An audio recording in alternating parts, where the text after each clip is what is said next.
Well, hello again, folks. Welcome to the HireMyVA Team and Business Building Podcast, brought to you by ugozi.com. In this podcast and at HireMyVA, we help you to reclaim your freedom through hiring and thriving with virtual assistants without breaking the bank, and that means your bank. I'm Dave Braun. I'm here with my partner, my fantastic business mentor and coach, but most importantly, my good friend, Larry Broughton. Hello, handsome David. Yeah. Dave, I was just thinking, what a great our little get together last night. Oh, yeah, it was so much fun. That was powerful last night. So, yeah, thanks for leading us through that one last night, too. Yeah, my friends, if you are not getting together with some close friends, circle of advisors that you have in your life on a regular basis, and I mean at least weekly, without bringing BS into it, then you're wrong. We got to do some training on how people can set that up. Yeah, I think that would be really good. But it's all four of us every week is like, this is the highlight of my week. I can't do my week without doing this. It's kind of thing, right? When we skip a week, like we've skipped at the holidays, twice in 2 years, it just doesn't go that well. No. And if I combine that with skipping that week, with skipping my church, it's that powerful, right? I'm a mess. Yeah. Okay. Well, let's get into our question for the day. But we should. I think you're right. I think we should do maybe we'll do a podcast episode on how people can set those types of things up. Yeah. So, okay. Good. So here's the question. How do I work on my business and not in my business? Oh, that's a good one. So anyone who's been around leadership or entrepreneurship or business for any length of time knows where that's probably coming from. I think Michael Gerber from the E-Myth is really the one who's credited for coming up with that on versus in my business. And I remember the first time I heard it, and I'd been in entrepreneurship for quite a while when this book came out. I was like, yes, that's what it is. Sometimes you just need a little tagline, right? Right. Because sometimes we know, like, working on your business talks about, it's more of a strategic approach. Right. When you're working in your business, that's when you feel like you're in the weeds. And I know that could be, tweaking my organization so that for the long haul, it's going to be doing better. But it's hard sometimes. Who is it? The Covey that talks about the 4 quadrants, urgent, important. Yes. Urgent, unimportant, important, right? Urgency, importance matrix. Yeah. Yeah. It falls into that, and this of working on your business and in your business are transformational for a lot of early entrepreneurs. Yes. Yeah. Sure. And it's really, sometimes it's hard to know. And there's a couple of frameworks I think that will help that. One is, what Nathan Ingram, my coach, says. He says, always be mindful, especially if you're a solopreneur, but most of us, maybe we have small companies and we are definitely working in the business, but always keep in mind the 2 hats that you are wearing. One is the CEO hat. The other is an employee hat, because you are doing employee or team member type work. So the implication here is, the implication here is that the CEO is responsible for more strategic, right, futuristic type of things. Is that the implication? Exactly. Because you're right. Sometimes as an entrepreneur, we play a lot. We wear a lot of hats. Sometimes we're a manager. Sometimes we're actually technician, like making the donuts. Exactly. Right? Yeah, that's good. I like that. So say that for us one more time. So Nathan says don't forget that you're wearing 2 hats. Yeah, especially if you are a solopreneur or a smaller company. It could be almost any size company. If you're a manager, we just talked about being an effective manager in the last episode. You really have 2 hats, or you can have 2 hats quite often. One is the leader of your organization or the CEO, or it could be that you're a CFO or something like that, right? So you've got to have that hat of the leader of the organization, the CEO, but then the other hat that you will wear is going to be as the team member or the employee, the person doing the work. Yeah. And it's so important for us to realize that when we're doing anything, which hat are we putting on? Which one is it? Yeah. As you grow your organization, Dave, as you add team members who can actually do the technical making of the donuts part, the more you ought to be spending time in that important but not urgent quadrant. right? Yes. Is that right? No, urgent, important. It's the non-urgent, but important. Yeah, there you go. Thank you. Because oftentimes the stress comes in when it's urgent and important, Yes. Yeah. right? Like the place is burning down. That's urgent and it's important, Yeah. right? What would have been probably, I could come up with all kinds of funny ideas, but I'm not going to right now. Let's just stay focused on this. Let's tighten this thing up. All right. Yeah. Go ahead. I was going to say there's a mindset issue with this as well, because a lot of times when you're doing the strategic thinking, the long-term thinking of new offers, and we're going to give you some examples of that other than new offers. Okay. But you are not getting like that much of a dopamine hit. You're not getting to where you're checking something off on your list. When you're acting as a tactician, as a team member, you're down in the dirt, executing, getting stuff done. And sometimes that feels really good. Yeah. And when you're more doing the strategic, it's harder to feel like you're getting stuff done. Here's a good example of that. Okay. Larry, you've had days where all you're in is meetings all day. And at the end of the day, yeah. And at the end of the day, you feel like, or like with me, I mean, I have some days where I've just had so many client meetings. At the end of the day, I feel like I just didn't get anything done. Yeah. You know what I've had to do? That's right. That's right. Because a lot of it is this ethereal, it's brain power kind of stuff, right? And because I know that the mental damage that does to me, this is so silly. But because of that, I end up creating things to put on my to-do list so I can check them off, show up to the meeting on time, participate in the meeting, throw out one idea. Oh, I did that. I did that. I feel like I accomplished something, you know? Well, at a minimum, so I adopted your list, right? I don't know if you can see this here, sure. Larry, Yep. Or any of you guys, if you're listening, you can't see it. But one of the things that I added to Larry's recommended list is on the right-hand side here is I have my schedule, and I crossed those off. Yeah. It feels good. It's an accomplishment. It is. It is. Well, so I'm laughing at this because it's just we think it's so silly, but it's those dopamine hits that we need that keep us moving, that feels like momentum for us. Yes. Brain studies have been done on this. Some people still don't know this, Dave, but when you swipe on a social media thing, they've measured the amount of dopamine hits that you get from that. There's a reason. There's a sense of accomplishment when you swipe it because you're making a decision, yes or no. Yeah. It's so silly, but it's so real. Absolutely. Yeah. So, let's talk a little bit more about urgent and important. Obviously, I think we know what urgent means. You can say how soon it matters, like it matters now or in the next 10 minutes. Right. Important, we talked about, is how much it matters. Yeah. Right. How much it matters for the overall growth of the business or whatever you're doing. And, I'm a big fan of Rory Vaden in his book, Procrastinate On Purpose, and he defines a third dimension to this. And he defines significant. Now, you talk about, Larry, don't chase success, chase significance. Right. And in that case, he defines significant as how long it matters.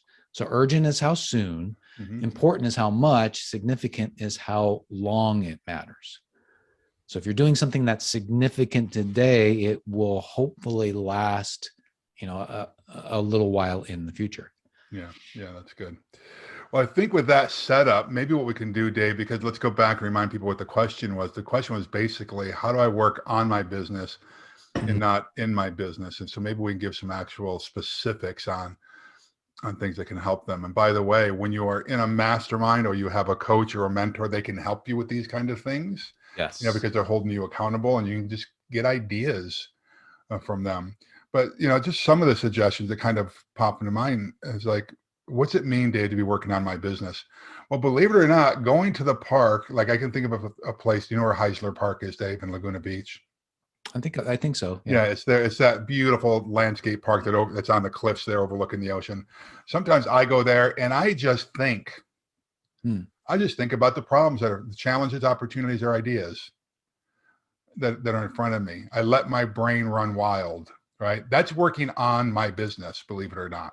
It is.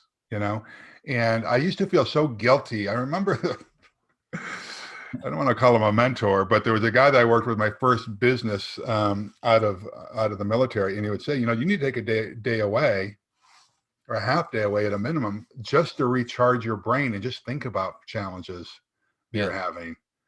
I felt so guilty doing that, but then I realized I was coming back so refreshed with such amazing ideas. It was helping everyone out, right? So really thinking time around your challenge, opportunity, idea, or issue is really important. That's working on your business, because oftentimes things like how can I improve my sales pipeline? How can I improve a particular stage of my manufacturing process? Mm-hmm. That's working on your business, and you come back and then you have you or your team implement those. If you can shave 1% off of your manufacturing schedule, if you can take 2 steps out of the sales process, right? That takes thinking time. It takes doing as well and analyzing like what's happening, but you do have to put some brain power into it. That's thinking on your business. Yeah, absolutely. So a couple of tips if you want to start doing that. If you just say, today I'm going to have some thinking time, and that's okay. Sure. But what's better is to plan a little bit. So in other words, you're thinking to yourself, all right, I'm going to thinking I'm going to have thinking time, but you schedule it, right? Mm-hmm. A great place that I've done thinking time before is on an airplane going somewhere, because there's not any distractions in there. So I can think pretty well there. But you plan for that when you're going to do it, hopefully a place that doesn't have too many distractions, hopefully a regular place where your brain can start recognizing that this is my thinking place. But another aspect that's very important is that you have some questions prepared for yourself before you go in. Probing questions. Yeah. Probing questions. Yeah. And you can use the same ones over and over that for your thinking time, or you can, as you are anticipating a thinking time coming up, say in a few days, you may start writing down, I've got this problem, or my clients aren't reaching out to me. Maybe how do I reach out to my clients more? Yeah. Right. So start thinking it a little bit in advance of your thinking time, just 2 or 3 questions. That's all you will need. And then you just go in your thinking time, make sure you bring something to record your thoughts. The brain loves to answer questions, open-ended questions. Yeah. How do problem solvers? Yeah. The brain is meant to be a problem solver. Absolutely. So it's very interesting. What I've started doing lately, Dave, is I'm trying to put my goals into questions. Oh yeah. Instead of, here's one that, we're recording this in the early part of 2022. And what do people oftentimes do in the early parts of the year? Say fitness, right? Not that I'm doing that, but I'm just saying it's an easy one that most people will relate to. Instead of saying, I will attain my ideal body weight of, I say, how do I? Yeah. And then I list 20 ways that I can do that. Mm-hmm. Right. So that's a simple way to do this. But, one of the things, Dave, that comes to me, and it's an area that I suck at, that you are so good at, and that is setting up just about any type of system that you can imagine in your business. I'm really good at identifying holes in an organization, seeing where things aren't happening, but I don't know how to fix that sunken chest wound necessarily, right? So I can identify where are key holes in an organization, and then you're able to come in and actually develop systems to fix that, right? It does take a specific skill set, personality type to develop these systems. So it doesn't matter whether you can do it or not. At least you probably can either analyze it or actually track the systems that you need in your organization. So you just need to figure that out, right? But anything from accounting, sales and marketing, operationals, maintenance, there are all kinds of systems that need to be developed in an organization. And when you improve or implement a system, that's working on your business. Yeah, you can have some open-ended questions going into that. It's like, what system in my business frustrates me the most? There you go. Good one. Or what is costing me the most time? Or what is not producing accurate results? Or like you said earlier, what system in my business, if I improve it by 5% or 10% or 1%, is that going to yield more results from my life or my business? This doesn't even have to be in business. It could be in your life as well. Right. Where's my most significant guest or customer complaint coming from? How can I fix that? Right. Think about that. That means there's an assumption that you're asking for this information, by the way. So do I have a system to survey my client satisfaction in the organization? Right. I don't know if I mentioned this. I guess I did in a previous podcast we'd recorded. If you're asking these questions of your team members or of your clients, the worst thing you can do is take that information and then do nothing with it. Oh yeah, I'm glad you said that. Yeah, you have to actually then address it somehow. Yeah. Yeah, and so let's go back to that thinking time. That was one thing that I left out, and I should have said is that the worst thing you can do is have your thinking time, write all this stuff down, and then go on your merry way. Yeah, that's a waste of time. Yeah, that's absolutely a waste of time. Yeah. So what's the next step, right? So either you need to implement or you need to have someone in your organization you can hand it off to once you do the download with them. Yeah. There's if you're a solopreneur, there are outsourced people to do this. Right. There's tons of people out there. If you need systems set up, there are ad hoc team members that you can bring on board just to, hey, set up my new inventory system for me, and they're done. There are a lot of organizations. Let's say that you're going to hire a new software, inventory management software. Okay. A lot of these organizations will have trainers as part of the installation to come in and train you how to do it and make sure that you're getting the most out of it. Yeah. Well, let's put a little bit of structure on it, since I'm a systems guy. A little bit of structure. So you say you're going to have your thinking time. You've prepared. You've got some questions. So now you sit down. What you should do is you want to make sure that you just keep writing, and you don't. And I learned a lot of this from. I wish I could remember the author. I have it back here. It's called The Road Less Stupid. That's the title. I love that. But he talks about the thinking time, and when you are doing it to help prompt, he does it with a pen and paper, which is ideal. But he will write down, and then he will always have he'll write a dot. Okay, so a dot, and that's blank. So he's leaves a space for him to write, to let his brain take his thought onto the piece of paper. So he'll sit there. So you sit there for 45 minutes, for example. The time you're going to do, say you're going to do an hour. Okay. Start with that. You set your timer for 45 minutes, but you force yourself to keep writing, keep thinking, keep jotting notes for 45 minutes. You may be stuck after 30, but guess where the gold's going to come from? Those last few minutes. 45 minutes. And then once that dings, set another timer for 15 and go back through your thoughts. Circle them, kind of try to put them together in a certain way. And then in that time, the next thing you want to make sure you do is, and don't quit your thinking time before you do this, schedule some time on your calendar in the future to address your thinking time. That might mean you meet with somebody to explain the system that you want designed. Could be that you start on it, or you outline the tasks to do it, something like that. So you're actually taking action on what you wrote down. I like that process, Dave. I think I shared with you folks before that I took a creative writing class years ago when I decided I wanted to be a writer, and the professor was the former senior editor of Reader's Digest, and he described turkey tracking of storytelling. Can you imagine if you've ever been outdoors to see turkey tracking? There's a bunch of tracks all over the place. You start with an idea and you just start doing little lines of thoughts that come to you off of the original thought. So, how do I develop a standard operating procedure for cash counting or getting cash into the bank, right? And then you just start writing little ideas around it until ultimately your idea becomes solidified. Yeah. Right? So it's kind of similar to that, right? Yeah, absolutely. Yeah. But mentioning standard operating procedures, this is one of those things that you're really good at. In fact, part of our Victory program and HireMyVA program is how to develop standard operating procedures, right? Yes. And I suck at setting them up. I know that we need them, but you've got to have even when you suck at it, then there's really simple ways to do it so that someone else can do it the next time.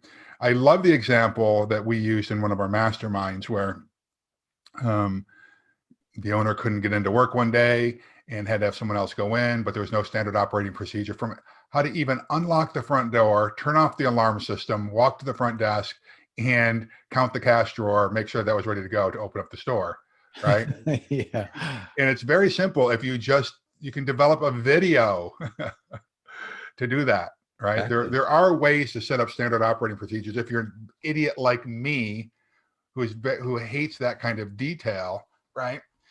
Take advantage of technology so that you can at least get going if you're a solopreneur, so you can hand it over to someone else who can actually formalize that for you. That's working on your business, believe it or not. It is. Right? It is. Yeah. Let's give a few other tips. All right. Okay. Things that you can do. You can start thinking about new and better offers and sit and define them and outline them, not necessarily implement them, but new offers, maybe a new subscription service, a higher level of service that you can do for your clients. Or you think about if you want to take your business into an agency type of business, what else do you need to add to outline that? Or who can you partner with? So thinking around the new and better offers, and of course, products as well. Yeah, I like that. I like that one. I like the agency idea. That's thinking big, right? Yeah. And whether you've got new services, products, or whatever, that's really important as well. Too many people, Dave, try to build a business around one service or one product. Mm-hmm. Yeah. And all it takes is for somebody to, I don't know, what's the word I'm looking for? Sorry, my brain's not working that well. Like automated or automated. That's the word I was looking for. Thank you. Yeah, you're welcome. Yeah. All it takes is somebody to create an app for that and you're out of business. Yeah. Right. Yeah. But start your business anyway, but be thinking, what are supplemental services and products that I can be offering for you? I mean, crying out loud, you started out as a website development company. Now you're doing all kinds of other things around it because clients need it. They want it. You realize, hey, I'm becoming better at what I do. I've learned a lot more. I have a stronger team now. There's all kinds of reasons, but develop more better services and products around it. That's working on your business, right? Yeah. Speaking of that, you can even, if you don't know what your clients need, maybe working on your business is spending a half an hour calling up your clients and saying, checking in with them. How you doing? Hey, what is it that we could do? Or what is the biggest problem that you're having in your business right now? Yeah. Yeah. Dave, one of the things I don't want us to forget is that we have to be strategic about this. So sometimes we need to pull back a little bit, take a deep breath and say, okay, I know here's what my goals have been historically. Let me work on my business by redefining or resetting my goals, right? Developing some kind of plan that's going to help me execute on those goals. That's working on your business for sure, up-leveling your game. Yes. For sure, because too many of us, we set our goals at one point and sometimes they're only in our head. We've never written them down, right? And again, part of all of our programs is how to actually set up and develop goals so that they're easily trackable. And over the last several years, just for everyone's edification, Dave and I have moved away from 12-month goals into 12-week goals and micro goals that support them. Yes, you're going to have a long-term. Yeah, I want to build an empire. Okay, that's great. But how are you going to get there? Right. So I am a big believer in 12-week and micro goals to accomplish and achieve our overall vision and mission for our organizations. Absolutely. That's definitely working on your goals for sure. I mean, working on your business. Yeah. Another thing you could be doing to work on your business is negotiating major deals. Now that doesn't mean where you're negotiating with a client. You could be negotiating with a strategic partner. It could be negotiating with somebody who helps you to get in front of your ideal audience so that you can generate more leads in your business. So it's that type of negotiation that's really working on your business. Let me round those two out there. I think not just negotiating major deals, but you can go back and renegotiate existing contracts that you've got. If your business is any different today than it was a year ago, maybe it's time to go renegotiate your credit card processing fees. Yeah. Maybe it's time to renegotiate your whatever, you fill in the blank, fees for your organization. Most businesses are nickel and dime businesses. Yeah.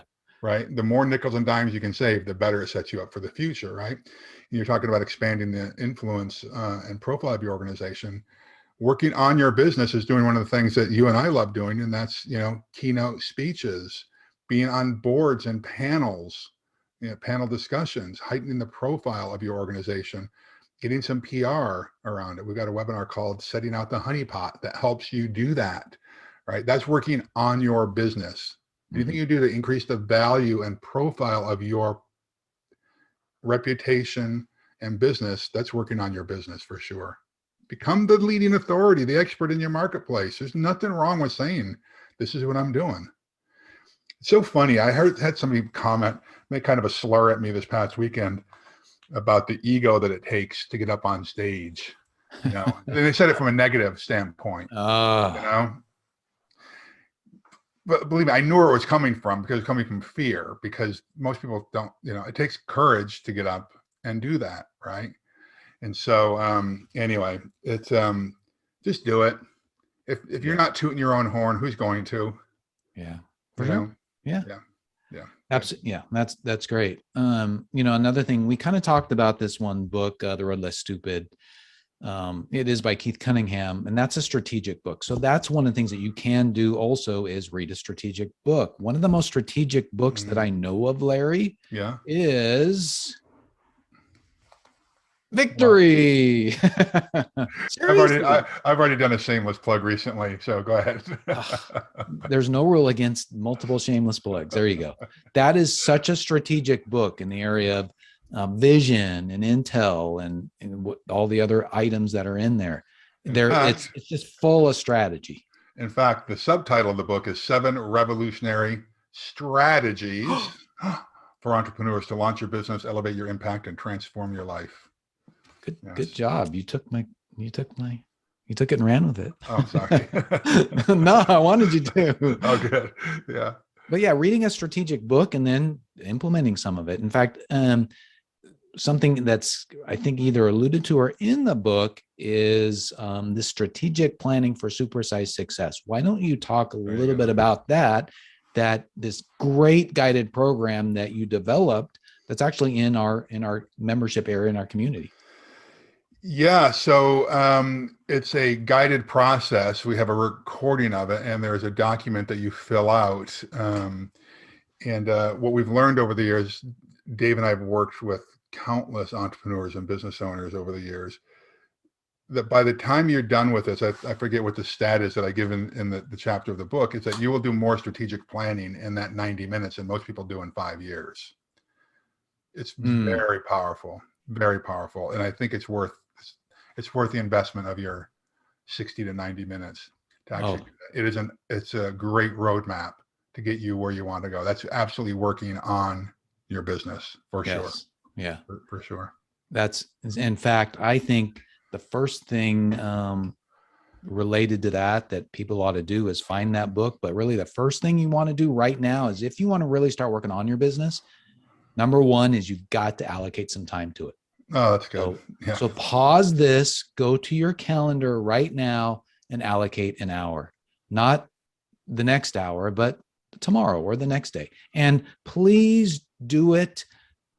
I beg you, the best time is on the morning or a weekend, because you'll get the least interruptions. But I beg you, don't let other things like the urgent come in and interrupt it. Treat it as a date with yourself.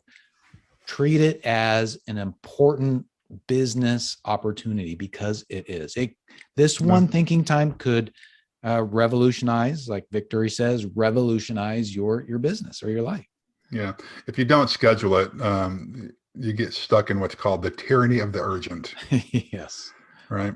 So yeah, please schedule it, and then make it sacrosanct. You're not going to change it. It's there. Yeah. That's a lot of working on your business, Dave.